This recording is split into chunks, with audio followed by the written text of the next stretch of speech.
then there's a whole people in the middle. And so what you have to do is you have to step back. A lot of times you need to bring in a technology, I'll use the word expert, in your particular industry to help you evaluate what the trends in the industry are. But the biggest thing I would say is, from a financial and an operational standpoint, is technology is not just about technology. It's, as you said, about user interface, change management, and the way you do business. And so it's really sitting down and making a decision, understanding that whole ball of wax. Yeah. Like, what are the needs? What are the needs? How does it match what we need? Is it going to do we have that need for a long term or just for 6 months? I mean, because you're investing millions of dollars. Yes. For some organizations. Yeah. And even for a small business, you know, a $10,000 or a $40,000 or $100,000 purchase is a major part of their revenue for the year. Oh, yeah. And so they have to stop and think about it. So I wish I could give you a quick canned answer, but I can't. But I would say you hit on probably the single biggest issue, though. It keeps a lot of CFOs up at night. It's just lucky. Good for you. Good for you.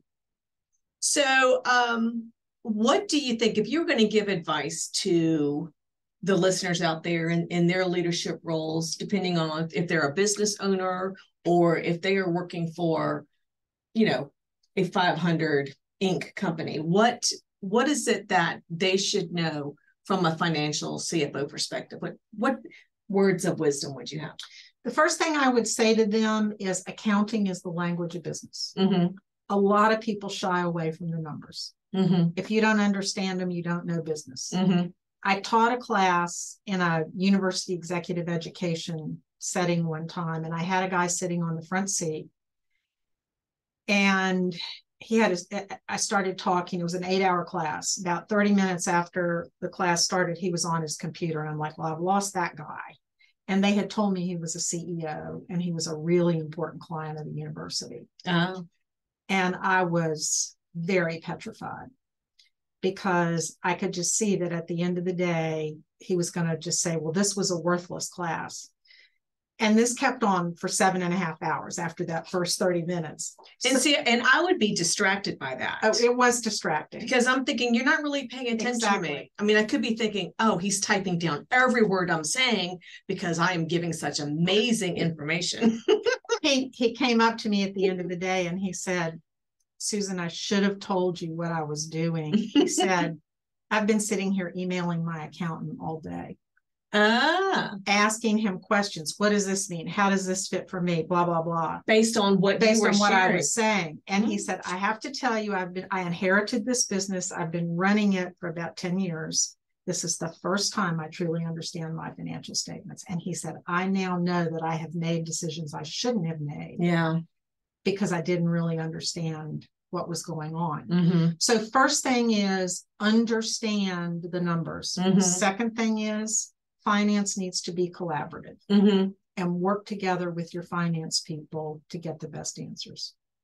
You know, it's sad because I think some businesses, they'll meet with their finance people, but they don't really listen to them. So how do you, if you know you're in that role, how do you get your CEO to listen to you, to what the numbers are actually telling you? You have to realize that a big part of your job is developing, and I know you know about trust, is developing trust and a relationship where you can influence people. Because you know what, the numbers aren't always right, and you have to think about other people's perspectives. And so it's developing that relationship to where you can listen to each other. And then in the end, regardless of the decision that's made, you have to have buy-in and help the company move forward, even if it's not where you want it to be. I know. It's hard. It's very hard. And sometimes you have to really make the tough decisions, and those that don't see some major failures. Yeah, definitely.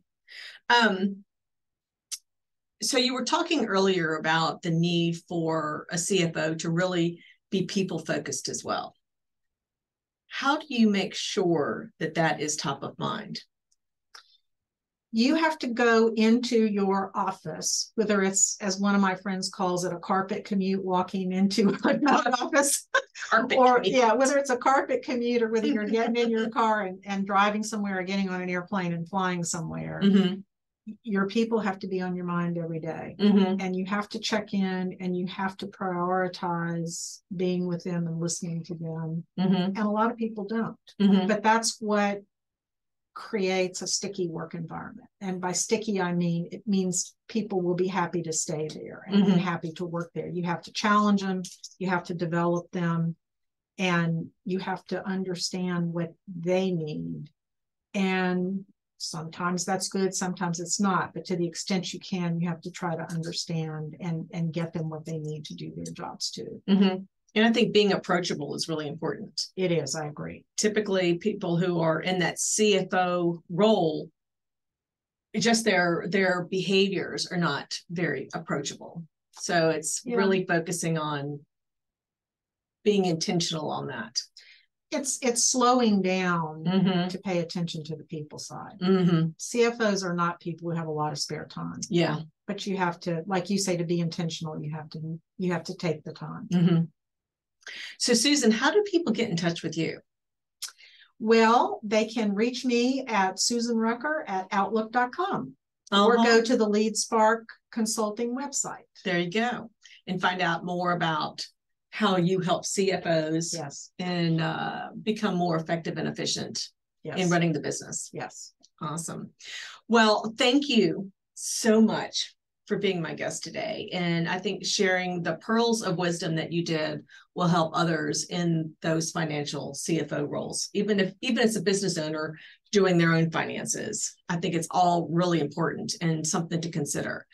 So I want to thank you for being on the show today. And that's going to do it for us. Thank you for listening to Talking Leadership with Dr. Heather Williamson, the Leadership Doc on ESPN 106.1 FM. And until next week, have an amazing day. Bye. There we go. Well, that was easy.